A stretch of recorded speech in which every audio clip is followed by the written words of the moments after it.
Todas. É com grande alegria que a gente recebe vocês aqui nessa tarde.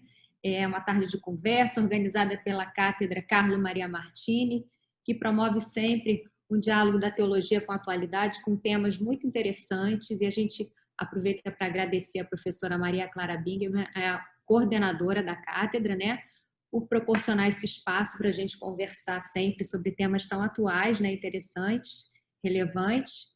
E hoje o nosso tema vai ser as experiências do ecumenismo. Os nossos convidados são o Dr. Marco Strona e Diógenes Dias. E eu gostaria de lembrar a todos e todas que, após a fala dos convidados, a gente vai abrir um espaço para perguntas. E as questões podem ser postadas no chat, tanto aqui do Zoom quanto no Facebook. Então vamos lá. Dr. Marco Strona. Ele é sacerdote secular da Diocese de Fabriano, na Itália. É doutor em filosofia pelo Pontifício Instituto de Santo Anselmo, em Roma. É doutor em teologia, corcutela com o Instituto Universitário Sofia Lopiano e a PUC Rio de Janeiro. É diretor diocesano da Caritas, é assistente eclesial da Pastoral Social e do Trabalho da Diocese. Ele pertence a vários grupos de pesquisa teológica na América Latina e nos Estados Unidos, como Antropologia Trinitária, Eclésia na América, Religião Mística e Modernidade. E, clássico, é o Conselho Latino-Americano de Ciências Sociais e muitos outros grupos de pesquisa também. Ele já publicou livros e artigos e é professor de Teologia Fundamental no Instituto Teológico Marquidiano, associado à Pontifícia Universidade Laternanesa, e professor de Introdução à Teologia e Filosofia da Religião no Instituto Superior de Ciências Religiosas da mesma universidade. Nosso outro convidado é o Diógenes Dias. Ele é advogado, doutorando em Teologia Sistemática da PUC Rio e Ontologia Trinitária no Instituto Universitário Sofia, na Itália. Então, Dr. Marco Strona, passo a palavra para o senhor. Seja bem-vindo. Muchas gracias y un agradecimiento especial a la Cátedra Martini por la invitación y a la profesora María Clara Bingemer. Y me han pedido, yo hablaré en español, puedo entender el portugués, pero me cuesta un poco contestar. Entonces hablo en castellano despacio.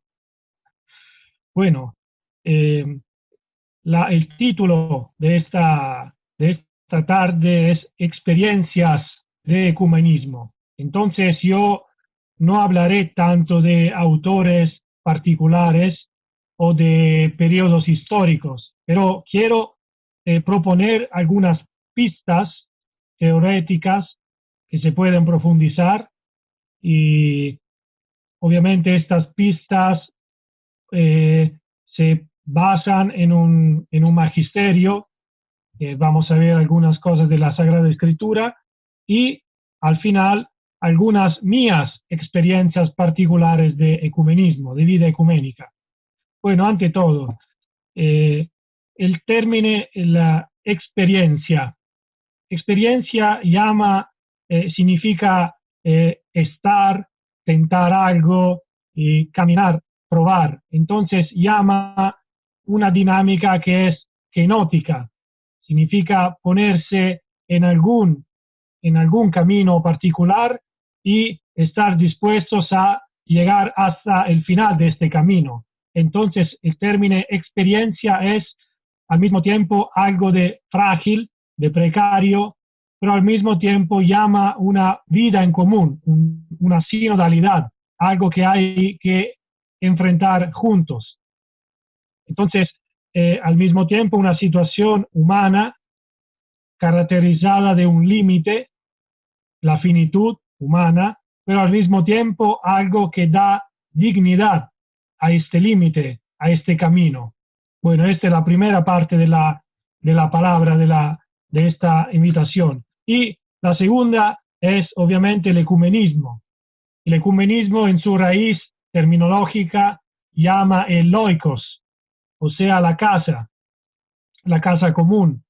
La casa, o sea, el lugar que da sentido a esta experiencia de camino, y la casa que al mismo tiempo es el lugar hospitalario de este camino. Significa que el camino de los hombres que están intentando este camino, obviamente que es bajo la cruz de Cristo, obviamente, es hospitalario, hospedado en un lugar. Entonces, si la experiencia es caracterizada de una dinámica kenótica, la palabra ecumenismo es caracterizada de una dinámica pascual, o sea, donde el camino busca y encuentra su sentido, que es la Pascua de Cristo, que une a todos los creyentes. Entonces, esas son las dos palabras. Digo esto apoyándome especialmente al segundo capítulo de la carta a los Efesios,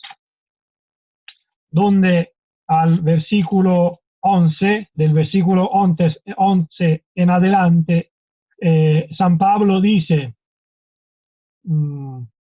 porque Cristo es nuestra paz, el que de los dos pueblos ha hecho uno solo, destruyendo en su propia carne el muro, el odio que los separaba. Eliminó la ley con sus preceptos y sus observancias. Hizo la paz a reunir los dos pueblos en él, creando de los dos un solo hombre nuevo. Destruyó el odio y los reconcilió con Dios por medio de la cruz, haciendo de los dos un solo cuerpo. Y ahí sigue la frase, entonces por este motivo no somos ni extranjeros, sino conciudadanos de los santos. Entonces la palabra ecumene, el ecumenismo, es el complemento de lo que nosotros hemos dicho de la experiencia. La Pascua de Cristo final como el lugar que une a todo el pueblo que está en camino. Poniéndome en este sentido, en esta línea, el Papa Francisco en el 2019 habló especialmente de tres tipos de ecumenismos. El ecumenismo del sangre, que él llamaba, el ecumenismo del pobre y el ecumenismo de la misión y de la comunión. Se refería a tres tipos de ecumenismo que se puede vivir juntos, o sea, sí, teniendo como base lo que estábamos diciendo de la kenosis y de la Pascua. Y entonces yo solamente hablaré un poco en ese sentido. Bueno, Papa Francisco siempre quería poner el acento en la resurrección de Cristo y en el martirio, o sea, ¿no? lo que puede unir en la misma fe las varias confesiones es obviamente la vida y la vida como entregada por los demás. ¿No? Por eso habla de esto, pero podemos ver más adelante. Yo hablaré para finalizar y dejar la palabra a Diógenes después a las preguntas. A mis experiencias un poco de ecumenismo. Yo me formé en un colegio en Roma que se llama el Colegio Capranica, donde desde muchos años viven juntos sacerdotes y diáconos y seminaristas católicos y ortodoxos. Vivimos juntos en la misma casa de formación. Entonces, con algunos de ellos éramos compañeros de año y había muchos estímulos para hablar y intercambiar un poco las opiniones. Sí, me recuerdo una noche en que hablábamos con un ortodoxo sobre el problema del filioque, ¿no? Del Espíritu Santo, el problema un poco de separación, entre comillas, y de lucha entre católicos y ortodoxos por mucho tiempo, y él decía, no, esto no es un problema más que nos divide, sino el problema es más político, él decía, o sea, la aceptación o no del Papa. Pero a ver cómo a poco en los tiempos se van purificando todas las que eran las divisiones, hasta las que parecían teológicas, pero ya no son un problema. Entonces, la primera experiencia de ecumenismo que yo hice a nivel teológico se puede vivir, se puede... ellos comunicaban con nosotros, entonces era lindo ver cómo la teología ya ha avanzado mucho. el segundo tipo de experiencia es en la Cáritas, donde yo soy el director. Tenemos algunas veces personas que hacen servicio con nosotros que son de otras confesiones, pero bajo este ecumenismo de la misión que decía el Papa, trabajábamos juntos, sin problemas. Él sabía que era una estructura católica, pero trabajamos por la misma misión. Y la tercera y última experiencia que quiero compartir es en la vida universitaria con mi amigo Diógenes, que va a hablar, porque Diógenes es de otra confesión, pero hemos encontrado en la misma misión universitaria el camino para intercambiar y para ver cómo muchas cosas están en conexión. Esas son las tres, experiencias y no voy a hablar más ahora, sino dejar la palabra y después a ver si hay preguntas o se puede desarrollar algo. Gracias.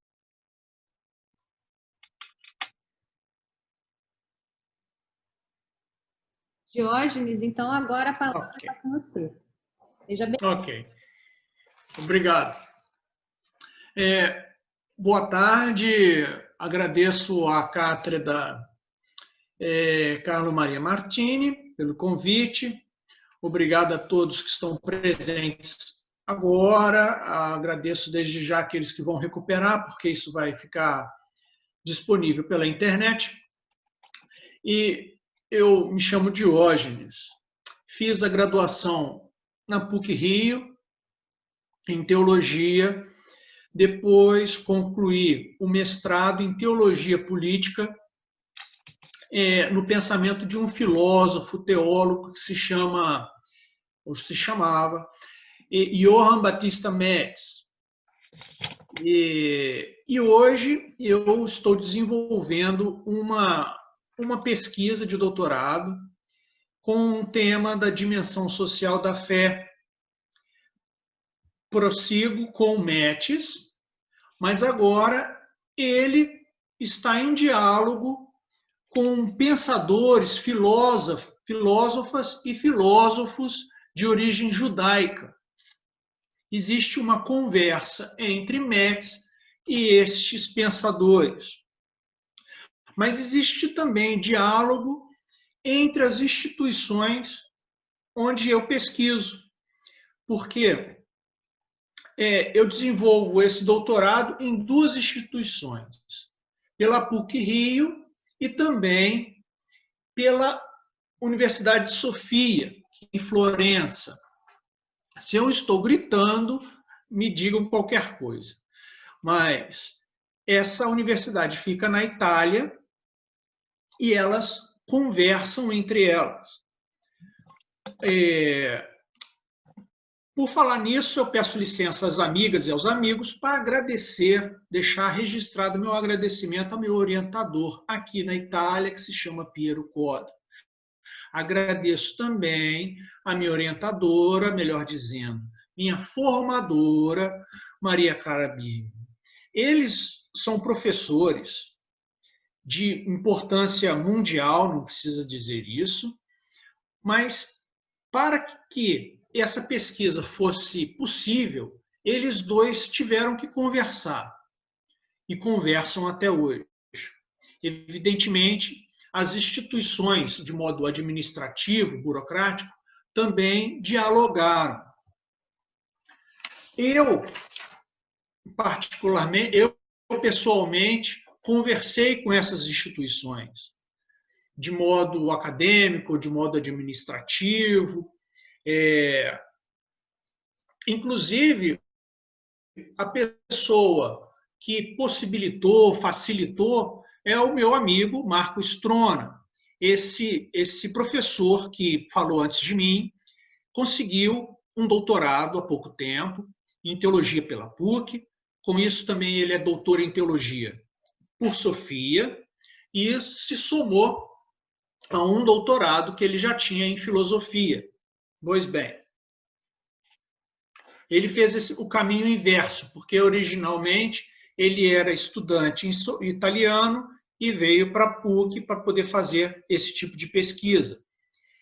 Isso só foi possível por conta desse diálogo que aconteceu antes. Essas experiências de ecumenismo são precedidas por diálogo. Isso é nesse ponto que eu gostaria de dizer. Inclusive, diálogo existe agora, nesse exato momento, onde nós fazemos esse tipo de evento, seja pela internet, mas eu tive que conversar com a Kátia Oliveira, tive que conversar com a Marcela Torres, conversei com o Marco Strono, e agora nós estamos conversando. Vivemos no diálogo. O diálogo é como o ar que nós respiramos, sem perigo de estar exagerando em nada. E por isso que vale a pena falar um pouco sobre diálogo. Essa palavra usada, às vezes até mesmo abusada, é muitas das vezes usada como um atalho ou uma simplificação de termos quando temos alguma dificuldade em fazer conceitos, conceituar, por exemplo, fraternidade. A complexidade em dizer o que é fraternidade faz com que simplifiquemos com o diálogo. Mas utilizar diálogo para sinônimo de fraternidade não ajuda tanto, porque até mesmo diálogo sofre críticas. Diálogo, muitas vezes, é considerado como uma simplificação de algo mais difícil, como dizer que tudo vai estar bem, tudo vai ficar tranquilo, sem problemas. Pode ser uma redução das complexidades que enfrentamos hoje e também uma forma ingênua, pois desconsidera a situação em que vivemos na realidade, de mal, de maldade, de dificuldade e etc. Não considera os conflitos, considera como se estivesse tudo bem, vivendo só em um arco-íris. E um outro problema no diálogo é o sincretismo. Sincretismo, quando se pega uma parte de um, pega uma parte de outro, se reúne e cria uma outra coisa.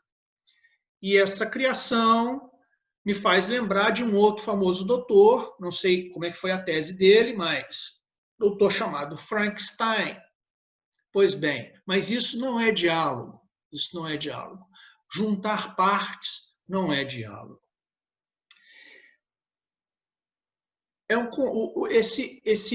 Esse problema hoje é um problema atual na sociedade, pois é uma sociedade baseada em problemas de ordem econômica, onde o capitalismo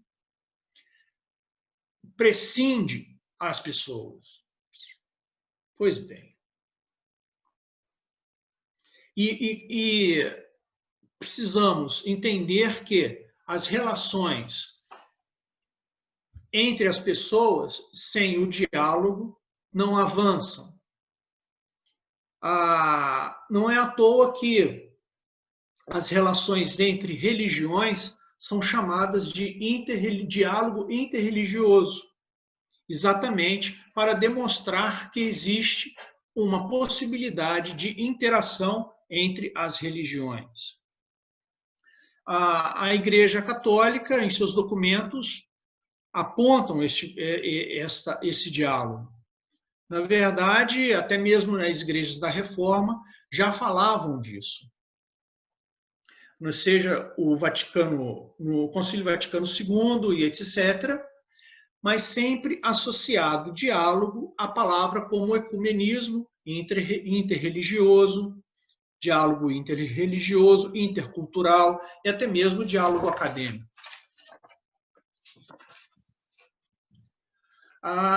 Mas isso é uma característica da igreja de comunhão.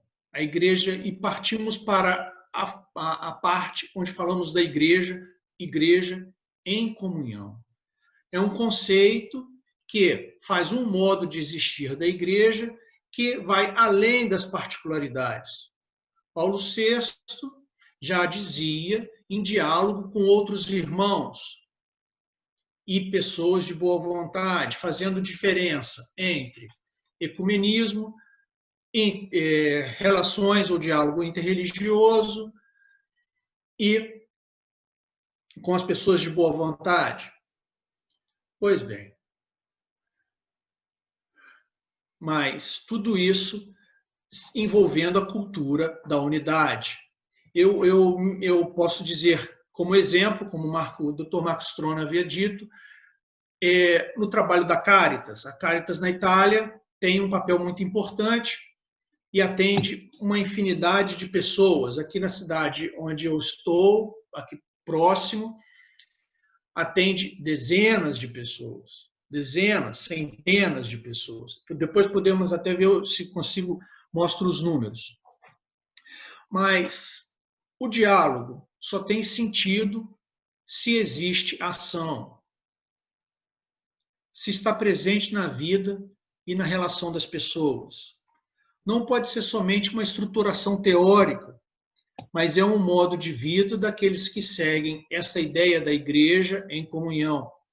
Trata-se de um carisma, na verdade, onde a vinculação da ideia do diálogo com a vida é inevitável para ter em si um sentido e verdade. Deixo aqui uma última frase, na verdade pode ser encarada até como uma advertência.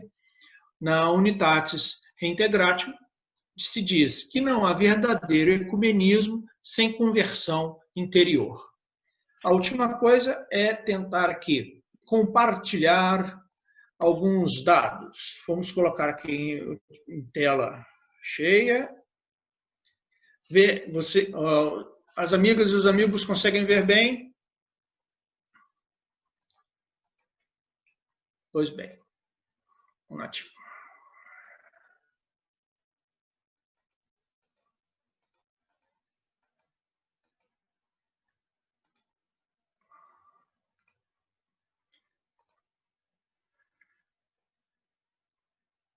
Esse aqui são alguns pequenos dados de Sofia.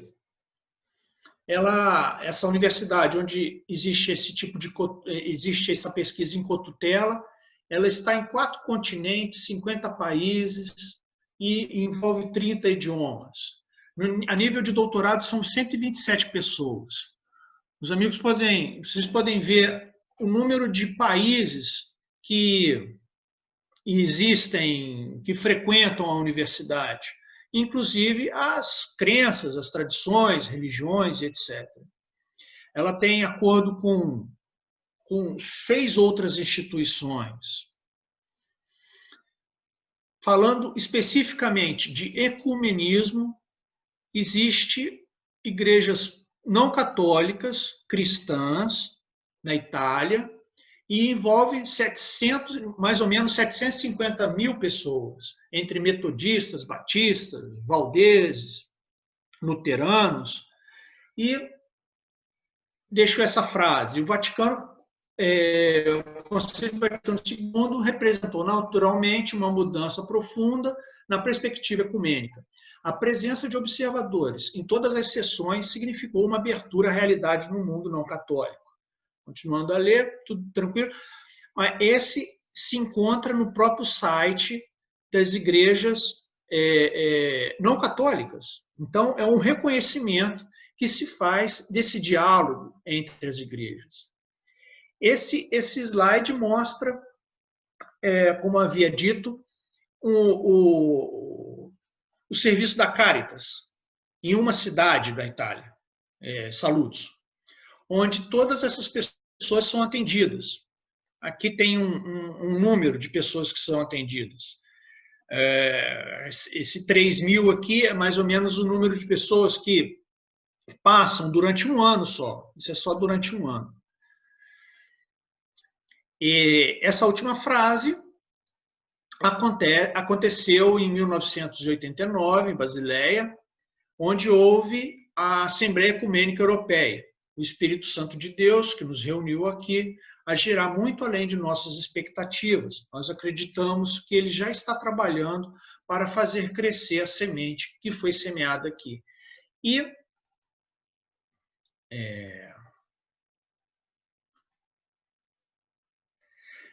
essa reunião, ou essa iniciativa, foi promovida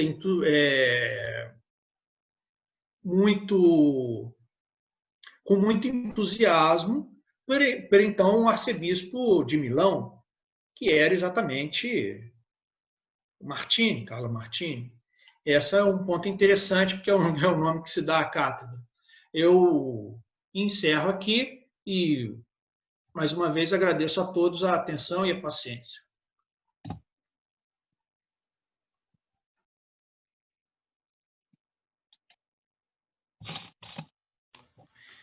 Diógenes, a sua tela ainda está aparecendo aqui, a tela do PPT, do PowerPoint. Pronto. Obrigada, Diógenes, obrigada. Por nada. Então, alguém gostaria de fazer alguma pergunta? Agora a gente vai abrir o espaço para conversar, para ler as perguntas.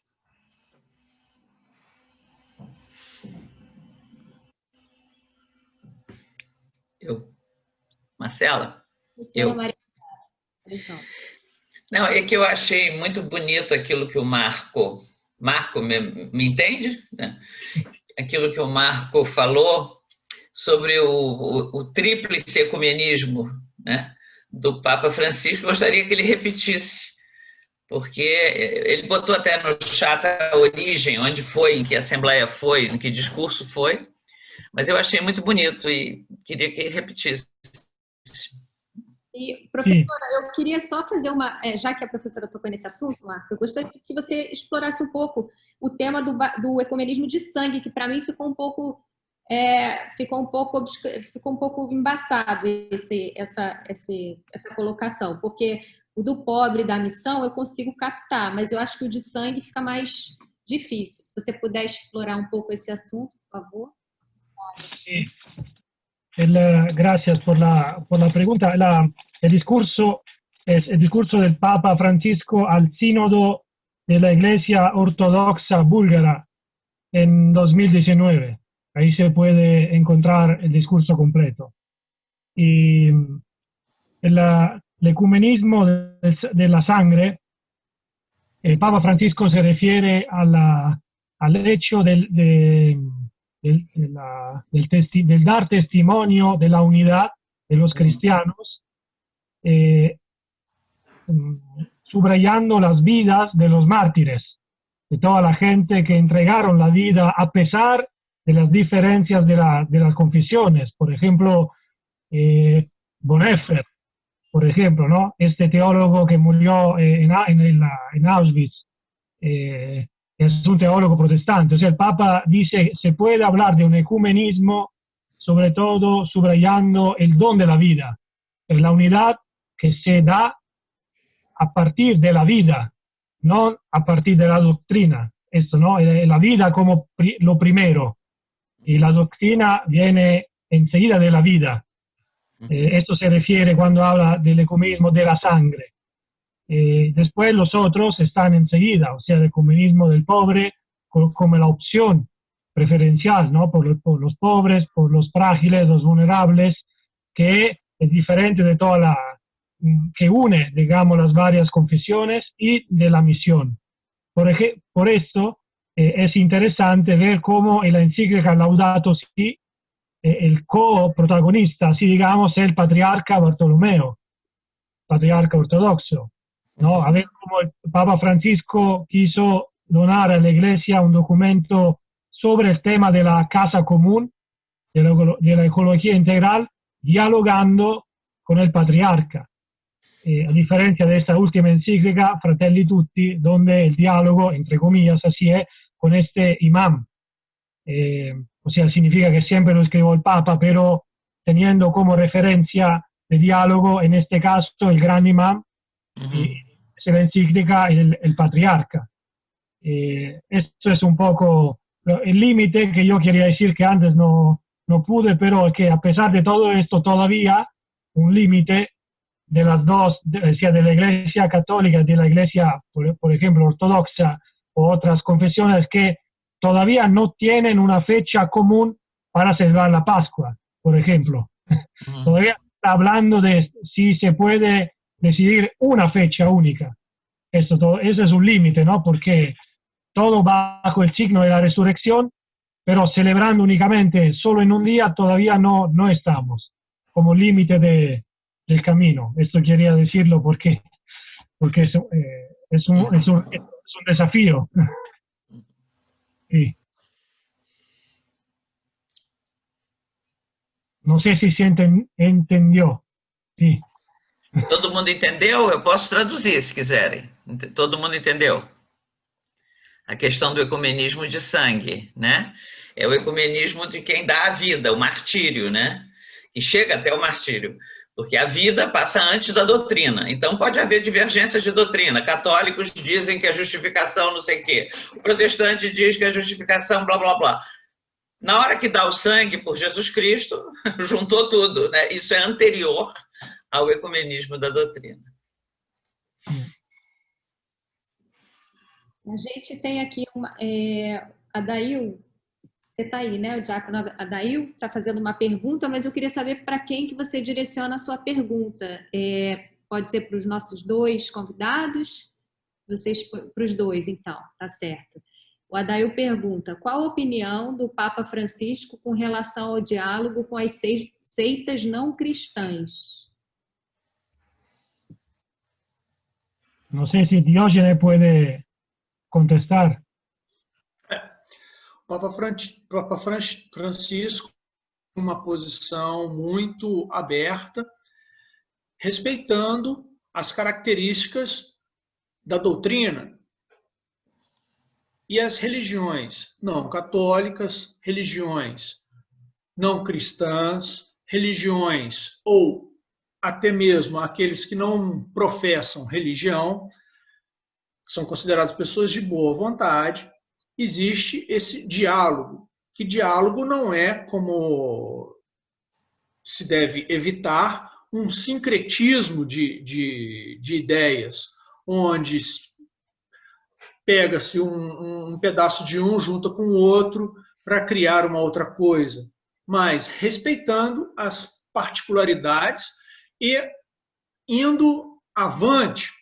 Essa é a posição evidente do Papa Francisco, inclusive agora com esse documento, com esse último documento, Todos Irmãos, acho que é assim que está em português, Fratelli Tutti, que fala exatamente disso. O diálogo está permeado em todo o documento. O diálogo é isso. O diálogo é a exposição, receber aquilo que tem de diferente, respeitando e mantendo a integridade daquilo que se crê. Obrigada, Jorge. Inclusive, quando eu estudei ecumenismo, uma coisa que a gente estudava e a professora falava era que a gente sempre tinha que buscar o solo comum e não buscar as divergências, né? O que nós temos de diferença, mas sim o que a gente tem em comum. E uma expressão que o Papa usa muito, que eu acho muito bonita, acho que se aplica muito ao ecumenismo, é construir pontes. Ele sempre fala isso, né? Então, é bacana a gente usar isso e pensar, né, essa ponte que pode existir entre as pessoas, entre as religiões, entre as confissões, porque a gente tem a humanidade em comum, né? Os sentimentos e a busca pela felicidade, pelo amor, pela verdade, e cada um com a sua ideia de salvação, e a gente tem que respeitar, né? Porque acho que ninguém vem aqui achando que vai ser infeliz, né? Então, a gente tem que respeitar a opinião do outro. Agora, eu gostei muito, Diógenes, eu queria fazer uma pergunta, que é de você falar do Frankenstein. Eu gostei dessa sua analogia, porque eu nunca tinha parado para pensar nisso, realmente. A teologia do Frankenstein. Porque a gente até fala assim, aquele ali é crisumba, que é o cristão que gosta da macumba, o outro é não sei o quê. Então, você pega um pouquinho de cada religião e acaba que você não acredita em nada. Eu achei bacana você falar isso, porque às vezes é bom cada um ter o seu lugar, né, de fala, você saber onde você está plantado, aonde você acredita, para você também poder conversar com o outro, você estabelecer e saber aonde que é a sua casa. Porque às vezes a gente fica acha bonito determinada coisa numa religião, a gente pode elogiar, aceitar, elogiar, ver a beleza do outro, mas não quer dizer que isso seja para nós. Então, eu queria que você falasse um pouco desse sincretismo que você vê, dá um exemplo assim, do que você queria dizer com isso, de pegar um pouquinho de um, um pouquinho do outro, de juntar as partes, não é diálogo. Gostei. Sim, obrigado. A crítica que normalmente vem para movimentos ecumênicos são, em geral, duas grandes. A primeira é dizer que aquela religião quer um diálogo ecumênico, mas, na verdade, está querendo que eu vá para a casa deles. Ou seja, um ecumenismo com as suas regras, sem ouvir nada do que eu tenho a dizer. Essa é a primeira resistência. A segunda grande resistência e crítica é essa do sincretismo, onde você pega um pedaço, junta com o outro. Isso tem muito a ver com uma certa visão utilitarista da religião e da igreja, onde existe uma conveniência em que eu não sou muito de acordo com este ou aquele tipo, ou com essa ou aquela ponto da doutrina católica, eu corto e abraço da igreja, seja ela qual for, reformada, não reformada, ou não cristã, e vou utilizando a religião de acordo com a minha conveniência. Como você mesmo disse, Marcela, pegando um pedacinho aqui, um outro pedacinho ali, e vou levando a minha vida de acordo com aquilo que me é mais cômodo.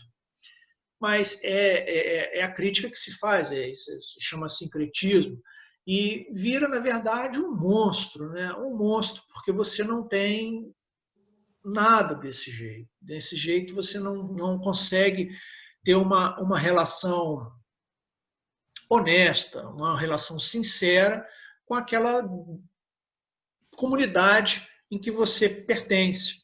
Então, se eu sou de tradição católica, tem uma comunidade na qual eu pertenço e devo abraçar essa comunidade com os seus prós, com os seus contras e viver de modo que eu possa colaborar, mesmo que eu não concorde com essa ou com aquela particularidade ou modo de existir, etc., mas em crescimento sempre, mas juntos. Aproveitando sempre, aproveitando no sentido bom da palavra, aquilo que é de bom, aquilo que é justo, mesmo que não esteja dentro daquilo que eu tradicionalmente recebi como herança familiar ou a opção doutrinária.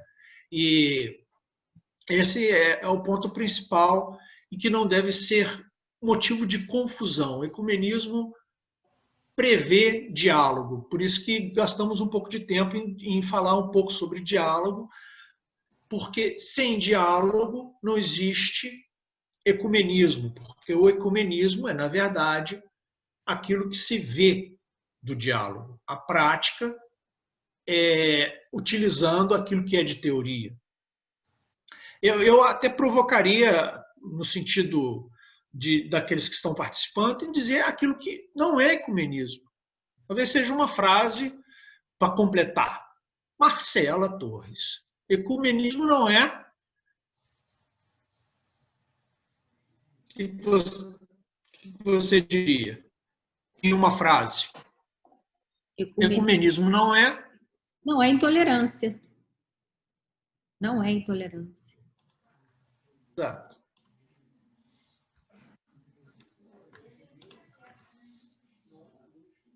Bom, eu acho que eu estou aqui extrapolando nas perguntas, mas eu já vim para esse encontro com um assunto que está latente aí em todos os jornais, não tem como a gente virar as costas para isso. Eu sei que vocês estão falando das experiências do ecumenismo, mas a gente também vê no mundo a experiência do não ecumenismo, que é o que você acabou de me perguntar, Diógenes, o que ele não é. Então, ele não é intolerância. Então, eu queria perguntar para os dois qual é a posição, né, qual o diálogo, o que pretende o Papa, como a Igreja se posiciona, né, com aqueles que perseguem os cristãos, que agora virou moda de novo, né, perseguir os cristãos, ou então os outros grupos religiosos, né? Agora teve a morte na igreja na França, né? Inclusive uma brasileira morreu, foi assassinada, brutalmente assassinada. Será que existe diálogo? Porque ali, assim, a gente não tem definido, não dá para... ali eu não consigo ver uma religião. Eu acho que ali são assassinos de pessoas... assim, assassinos frios que escolhem seus oponentes, pessoas frágeis que estão ali numa situação totalmente desprovidas de qualquer... não estão esperando aquilo, né? Então, assim, será que essas pessoas fazem isso? É uma raiva que move o coração delas? Ou será que é alguma coisa em função da religião, ou eles usam a religião como desculpa para poder exterminar as pessoas? É muito difícil a gente pensar que isso é em nome de uma religião. A gente que é cristão é totalmente incoerente isso, né? Então eu queria que vocês, por favor, a gente abordar, já que é para abordar a teologia com os assuntos da atualidade, eu acho que isso está assim gritando, né, nos jornais. Por favor, então peço os dois para comentarem esse assunto. Marco, toca a te. Bueno, hay que hacer una distinción de niveles, porque si se habla de diálogo ecuménico, se refiere a las confesiones cristianas, católicas, evangélicas, protestantes, pero con la fe en Cristo. Si no se habla de diálogo interreligioso, son dos cuestiones diferentes. El Papa... hoy me parece que estamos hablando de experiencias de ecumenismo, o sea, cómo se puede construir la casa, ¿no? Lo ecumene, la casa común. Entonces, porque el Papa, da parte católica, el Papa dice no explícitamente, pero implícitamente, construyendo bien la casa, juntos podemos dar testimonio mejor al mundo que una unidad es posible. Pero después, hablando con las otras religiones, es un discurso diferente que necesita más tiempo para que hablar. Pero es interesante este asunto que yo quería decir. Bueno, no se trata tanto de un respetar solo la opinión diferente, sino de entrar en la óptica que estamos viviendo en una casa común. O sea, hablamos siempre de ecumenismo. No que yo tengo que respetar la opinión diferente de un protestante, sino que yo soy un hermano. Esta es la óptica diferente. El Papa Francisco en el 2014 viajó a Caserta, al sur de Italia, y a encontrar los evangélicos, los pentecostales. Y ahí pedí perdón porque los pentecostales durante la Segunda Guerra Mundial fueron perseguidos por el fascismo y muchos de estos eran católicos. El Papa pedí perdón a los pentecostales y había empezado este diálogo en Buenos Aires cuando era arzobispo y cardenal, y el Papa dijo, yo no estoy hablando con un evangélico, sino con mis hermanos. Así habló de la construcción. Entonces el diálogo en la cuestión ecuménica es posible si pasamos de la concepción de estar en la misma casa. Después pienso contestar a lo que está pasando con las otras religiones, siempre una cuestión de ampliar este concepto de casa. Pero este es otro discurso que se puede hacer en una otra noche, o sea, otro día. Pero siempre en la concepción de la casa común, de la hermandad, de la fraternidad. Sí. Obrigada. Então, gente, só para... o Marco explicou aqui para a gente, e eu acho que eu extrapolei porque eu falei de diálogo interreligioso e não do ecumenismo. O ecumenismo é o diálogo entre as religiões cristãs. E como esse assunto está toda hora no jornal, eu acabei enveredando para o lado do diálogo interreligioso. Mas não deixa de ser também um assunto que fala também da conversa entre as religiões, né? Agora, a Sônia Nogueira tem uma pergunta, que é o seguinte: o diálogo deve ser dialético, mas dialético-dialógico. O que vocês têm a dizer sobre isso?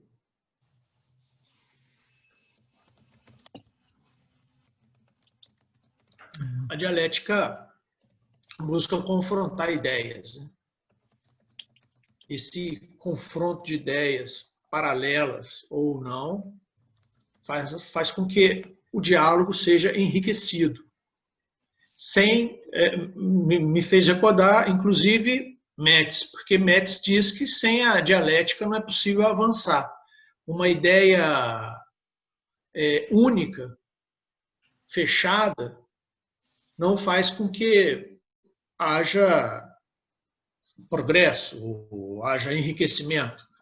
Sem dúvida, o diálogo, sem as simplificações que havíamos falado dela antes, né, como reducionismo, ou sincretismo, ou negacionismo também, não é diálogo.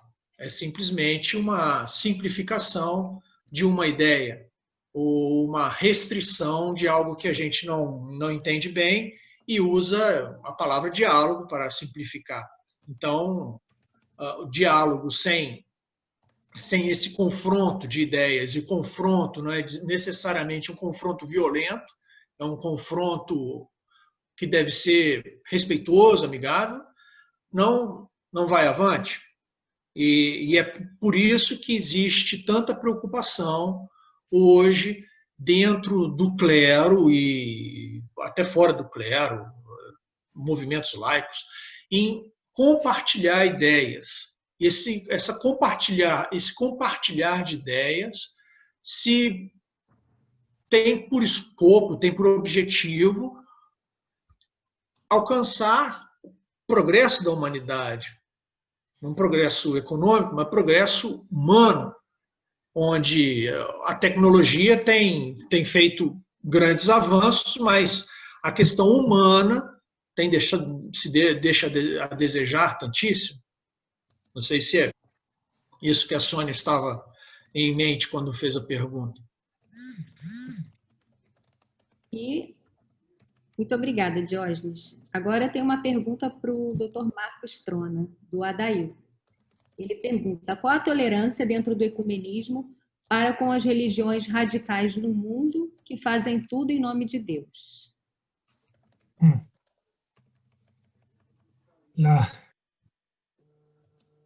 Bueno, esta pregunta puede ser fácil para contestar, pero difícil su actuación, porque si consideramos a Dios como el amor trinitario, ¿no?, como relación en sí mismo y comunión en sí mismo, hacer cosas en nombre de Dios es fácil, o sea, significa testimoniar el amor. Pero si tenemos una concepción de Dios que no es el amor trinitario, que es otra cosa, que es violencia o no sé qué, el testimonio es diferente. Entonces, las personas que hacen violencia en nombre de Dios significa que no conocen verdaderamente quién es Dios. Se puede contestar así. Porque la cuestión del ecumenismo no es tanto solo una cuestión de vida, de cómo vivimos. Ante todo es de cómo conocemos a Dios. Dios es el Dios que se reveló en Jesús, el Dios trinitario, el Dios que es amor y comunión. Entonces el ecumenismo es una imagen y reflejanza de este amor. No es solamente cómo yo puedo vivir con uno que es evangélico, no es tanto cuestión de una ética, ante todo es una cuestión teológica. qué concepto tenemos de Dios y cómo podemos, dialogando juntos, descubrir más al Dios que nos creó. Esta es la cuestión de fondo. Y ahí pasa como testimonio este Dios fuera. Esta es la cuestión de todas las religiones. La pregunta fundamental. ¿Quién es Dios?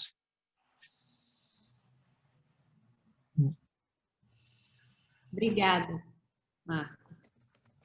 Alguém mais queria fazer alguma colocação? Tem alguma pergunta no Face, Kátia? Não? Tá ótimo, então. Gente, queria agradecer a participação de todos vocês aqui hoje e também aqueles que vão assistir mais tarde, porque muita gente está trabalhando ou está estudando, enfim, tem seus compromissos. Agradeço muito à Cátedra Martini, ao Diógenes, ao Marco Strona por essa tarde tão agradável e um assunto tão interessante. E até a próxima semana. Muitíssimo obrigada. Obrigado. Obrigado. Obrigada, gente. Muito obrigada aos